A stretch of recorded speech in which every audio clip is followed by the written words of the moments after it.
Om Shanti. Good morning. आज हम सब सुनेंगे 5 सितंबर 2020 के महावाक्य हैं। श्री मीठे बाबा ने कहा, मीठे बच्चे, इस बेहद के नाटक में, बेहद का नाटक बाबा ने क्यों कहा? क्योंकि अनलिमिटेड आत्माएं हैं और अनलिमिटेड इतना बड़ा स्टेज है जहां हम सब आत्माएं शरीर रूपी कपड़े पहन पहन के पार्ट बजा रही हैं, है ना। कितनी बार बजाए। तो बाबा ने कहा, इस बेहद के नाटक में तुम आत्माओं को अपना अपना पार्ट मिला हुआ है। अभी तुम्हें यह शरीर रूपी कपड़े उतार घर जाना है, फिर नए राज्य में आना है। प्रश्न है, बाप कोई भी कार्य प्रेरणा से नहीं करते, उनका अवतरण होता है। यह किस बात से सिद्ध होता है? उत्तर है, बाप को कहते ही है करन करावन हार। प्रेरणा का तो अर्थ है विचार, है ना। संकल्प आया, विचार आया। प्रेरणा से कोई नई दुनिया की स्थापना नहीं होती है। बाप बच्चों से स्थापना कराते हैं और कर्मेंद्रियों बिगड़ तो कुछ करा नहीं सकते। कोई भी कार्य करने के लिए हाथ पैर की आवश्यकता है। हाँ, शरीर तो चाहिए ना, बिना शरीर के कैसे काम होगा। इसलिए शिव बाबा को भी शरीर का आधार लेना होता है। तो इसलिए शिव बाबा को नहीं ये कह सकते कि हाँ वो करण करावन हार है, लेकिन किस माने में है? नीचे आके बच्चों से ही करवाते हैं, है ना। जैसे घर में बच्चे ही अगर सब फैलाए, बच्चे ही गंदगी कर रहे तो माँ क्या कहेगी? हमने सब साफ किया, आप लोग करो। तो बच्चों से ही करवाती तो उसको वैल्यू समझ में आती है ना। सफाई कैसे करी जाती है, कैसे सेटिंग किया जाता है, तो वो फिर संभाल के करेगा, गंदगी नहीं करेगा। तो बाबा भी कहते, बच्चे तुम्ही ने घर गंदा किया, दुनिया कैसी बना दिया। हाँ, तो तुम्हें ही अपने श्रेष्ठ कर्मों से, शुभ संकल्पों से फिर से नई दुनिया का निर्माण करना है, क्योंकि रहना हम ही को उसमें है। तो बाबा बच्चों के द्वारा ही स्थापना का काम कराते हैं। ओम शांति। रूहानी बाप, रूहानी बच्चे, हाँ, रूहानी बच्चे रूहानी बाप के सामने बैठे हैं। गोया आत्माएं अपने बाप के सम्मुख बैठी हैं। गोया माने मतलब कुछ भी कह सकते हैं ना, कि बच्चे बाप के सामने बैठे हैं, बाप बच्चों के सामने बैठे हैं। आत्मा जरूर जिस्म के साथ ही तो बैठेगी। बाप भी जब जिस्म लेते हैं ब्रह्मातन, तब ही सम्मुख होते हैं। इसको ही कहा जाता है आत्मा परमात्मा अलग रहे बहुकाल। और सुंदर मेला कर दिया जब सतगुरु मिला दलाल। तुम बच्चे समझते हो ऊंचते ऊंच बाप को ही ईश्वर, प्रभु, परमात्मा भिन्न नाम दिए हैं।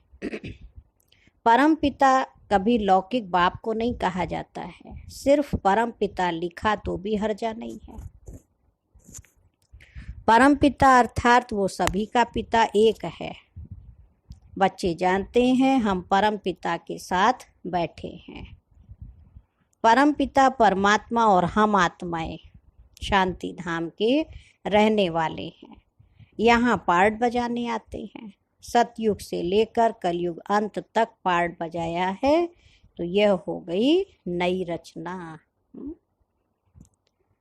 रचता बाप ने समझाया है कि तुम बच्चों ने ऐसे पार्ट बजाया है।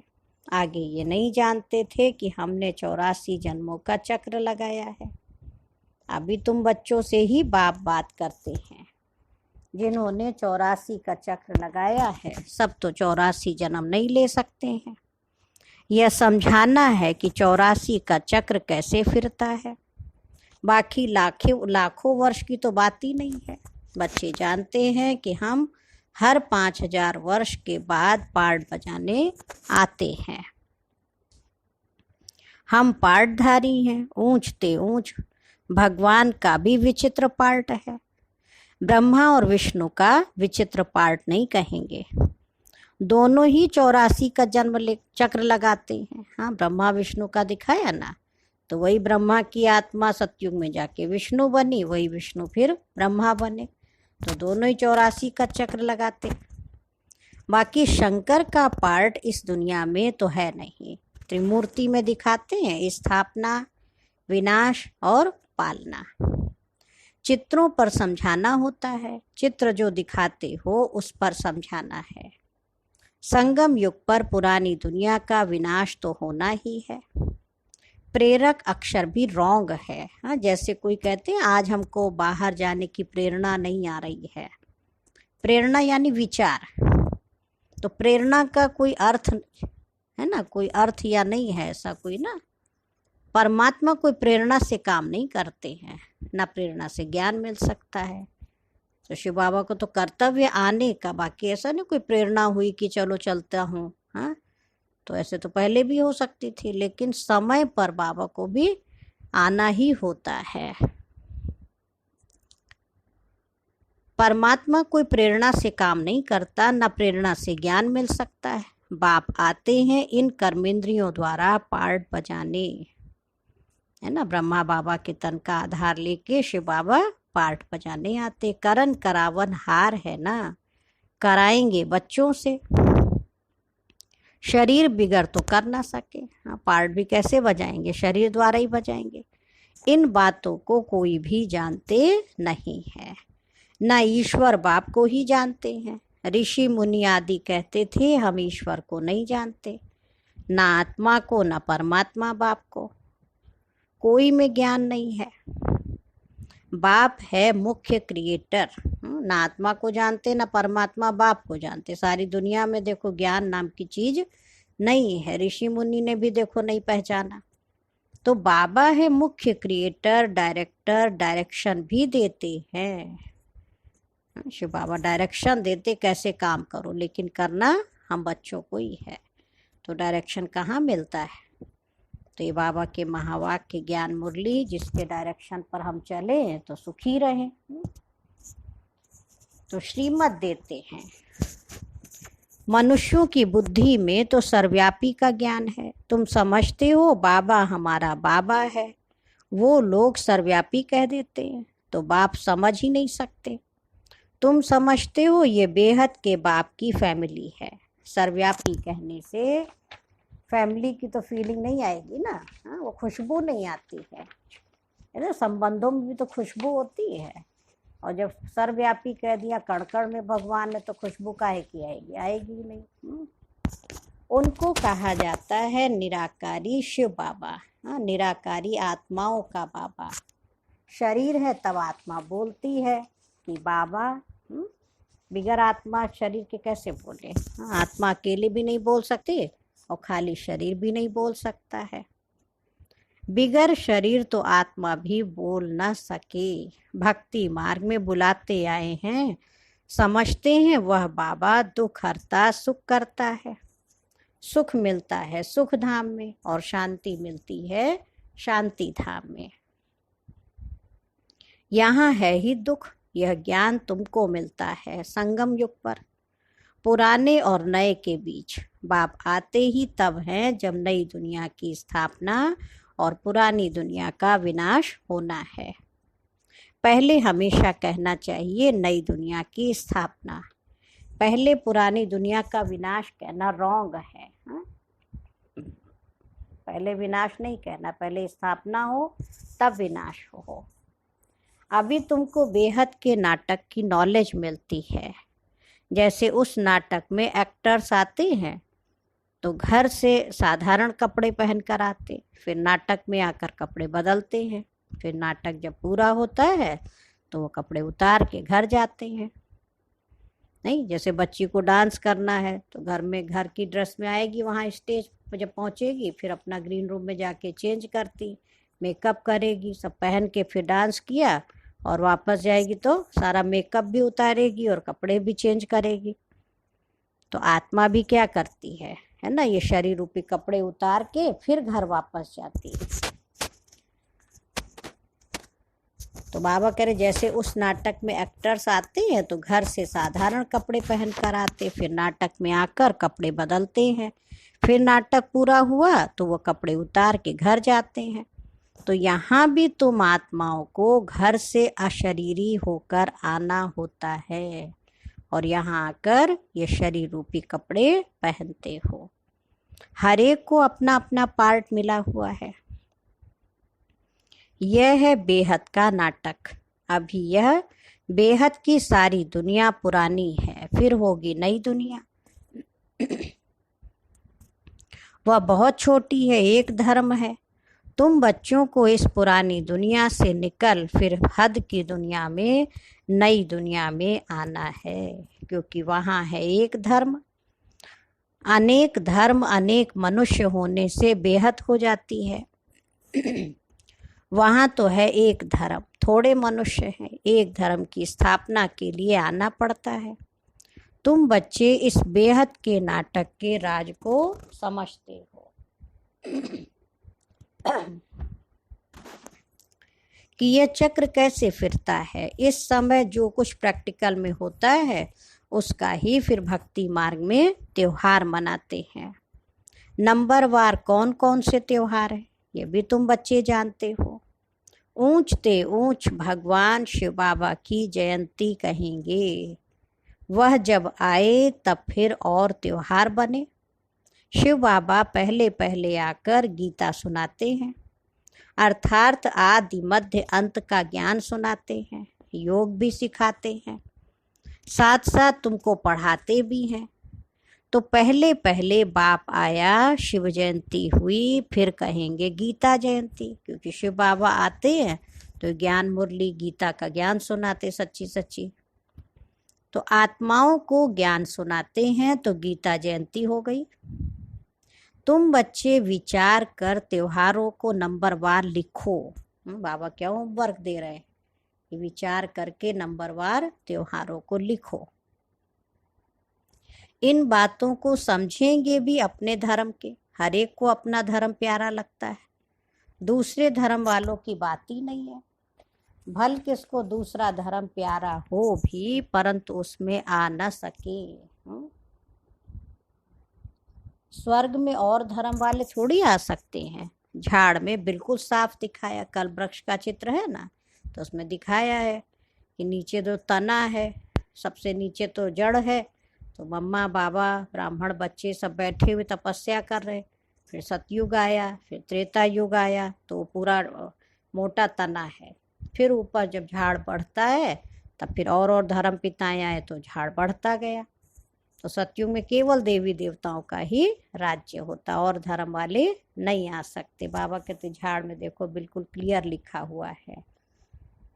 जो धर्म जिस समय आते हैं फिर उस समय आएंगे। पहले बाप आते हैं, वही आकर राजयोग सिखलाते हैं। तो कहेंगे शिव जयंती, सो फिर गीता जयंती, फिर नारायण जयंती। वह तो हो जाता सतयुग, वो भी लिखना पड़े नंबरवार। यह ज्ञान की बातें हैं। शिव जयंती कब हुई वो भी पता नहीं है। ज्ञान सुनाया जिसको गीता कहा जाता है, फिर विनाश भी होता है। जगत अम्बा आदि की जयंती का कोई हॉलीडे नहीं है। मनुष्य किसी की भी तिथि तारीख आदि को बिल्कुल नहीं जानते। लक्ष्मी नारायण राम सीता के राज्य को ही नहीं जानते।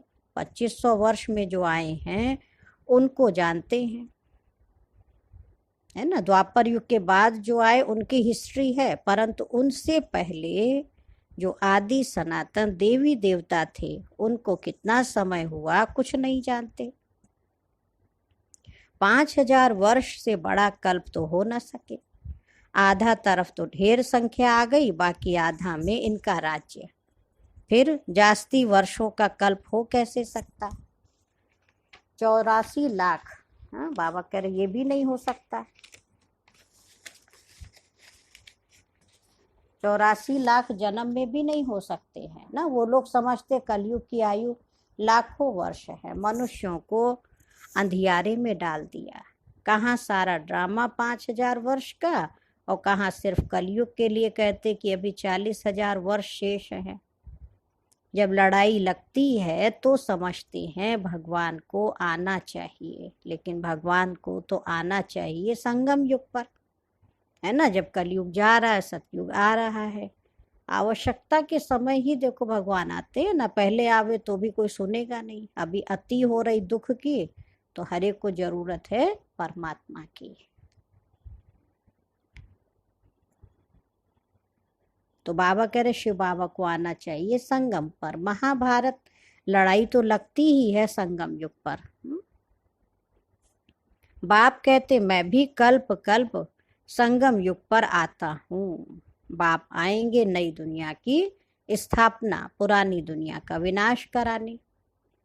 नई दुनिया की स्थापना होगी तो पुरानी का विनाश जरूर होगा। इसके लिए ये लड़ाई है। अब नया मकान बन गया तो पुराना तो तोड़ना ही पड़ेगा, नहीं तो रहेंगे कहाँ। और पुराना पहले तोड़ दिया, नया बना ही नहीं, तो भी गड़बड़ है। हाँ, नया बन गया तो पुराने का क्या करेंगे? तो कहेंगे वैसे जर्जर हो रहा, तो जितना वो भी गिरा के फिर अच्छा नया बनाएंगे पूरे में।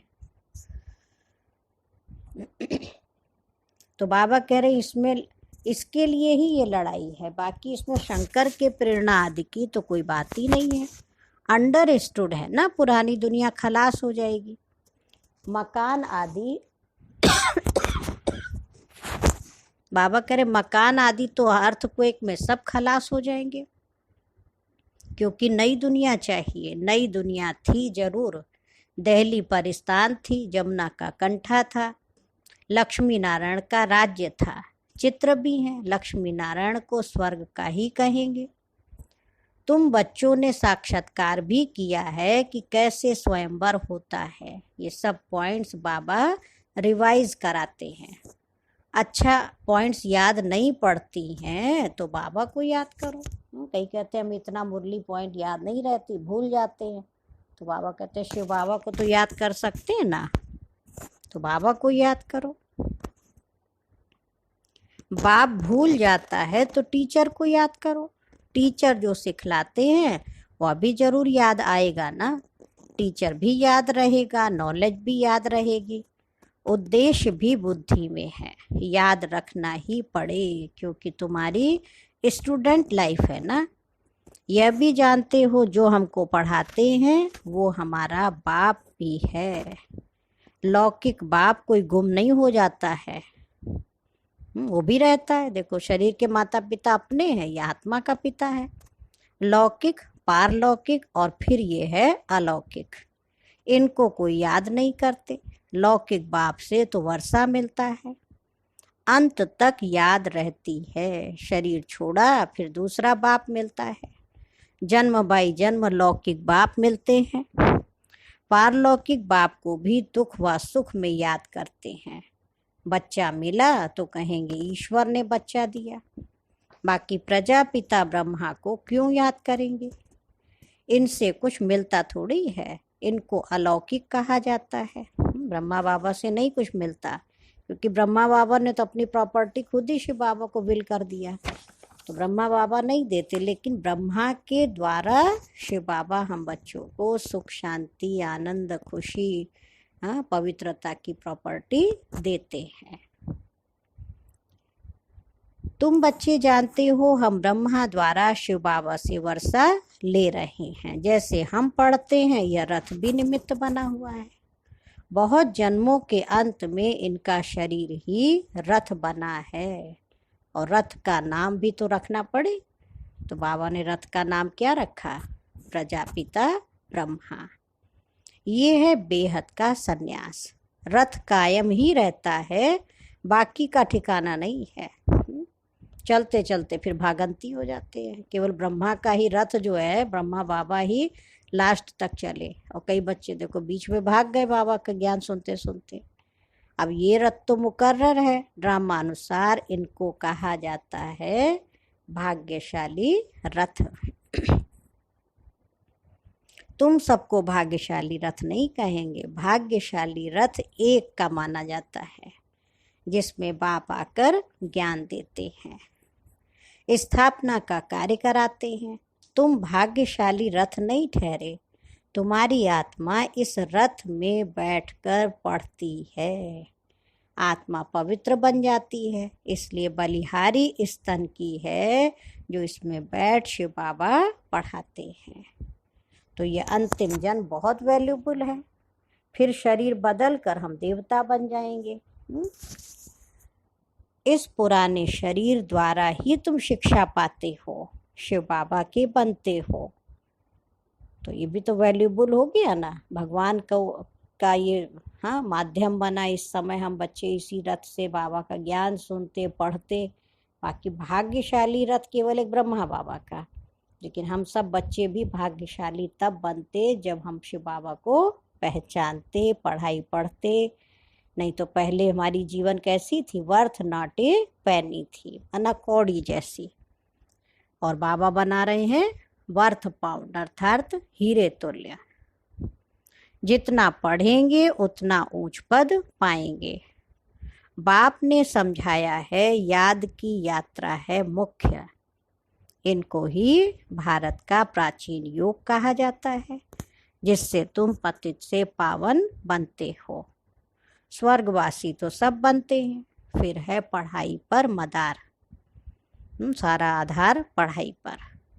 तुम बेहद के स्कूल में बैठे हो, तुम ही फिर देवता बनेंगे। हाँ, स्कूल भी बेहद का, टीचर भी बेहद का, पढ़ाई भी बेहद की, और पढ़ने वाले बच्चे भी बेहद के, सब पढ़ते हैं यहाँ। तुम समझ सकते हो ऊंच पद कौन पा सकते हैं, उनकी क्वालिफिकेशन क्या होनी चाहिए। पहले हमारे में भी क्वालिफिकेशन नहीं थी, आसुरी मत पर थे। अब ईश्वरीय मत मिलती है। आसुरी मत से हम उतरती कला में जाते हैं और ईश्वरीय मत से चढ़ती कला में जाते हैं। ईश्वरीय मत देने वाला एक है और आसुरी मत देने वाले अनेक हैं। माँ बाप भाई बहन टीचर गुरु कितनों की मत मिलती है। अभी तुमको एक की मत मिलती है जो 21 जन्म काम आती है। तो ऐसे श्रीमत पर चलना चाहिए ना। बाबा ने कहा जितना चलेंगे उतना श्रेष्ठ पद पाएंगे, कम चलेंगे तो कम पद पाएंगे। श्रीमत है ही भगवान की। ऊंचते ऊंच भगवान ही है जिसने कृष्ण को ऊंचते ऊंच बनाया। फिर नीचते नीच रावण ने बनाया। बाप गोरा बनाते, फिर रावण सांवरा बना देते। बाप वर्षा देते हैं, वह तो है ही वाइसलेस। देवताओं की महिमा गाते हैं सर्वगुण संपन्न, 16 कला संपूर्ण। सन्यासियों को संपूर्ण निर्विकारी नहीं कहेंगे, है ना। सर्वगुण संपन्न, 16 कला संपूर्ण, संपूर्ण निर्विकारी, मर्यादा पुरुषोत्तम, तो देवी देवताओं की महिमा। बाकी सन्यासियों को संपूर्ण निर्विकारी नहीं कहेंगे, क्योंकि आत्मा और शरीर दोनों पावन है ना सतयुग में, और यहाँ शरीर तो पतित ही है, विकारों से पैदा हुआ। और सतयुग में शरीर भी निर्विकारी होता और आत्मा भी निर्विकारी। देवताओं को सब जानते हैं, वे संपूर्ण निर्विकारी होने के कारण संपूर्ण विश्व के मालिक बनते हैं। अभी नहीं है, फिर तुम बनते हो। बाप भी संगम युग पर ही आते हैं। ब्रह्मा के द्वारा ब्राह्मण, ब्रह्मा के बच्चे तो सब बच्चे ठहरे। वह है ग्रेट ग्रेट ग्रैंडफादर।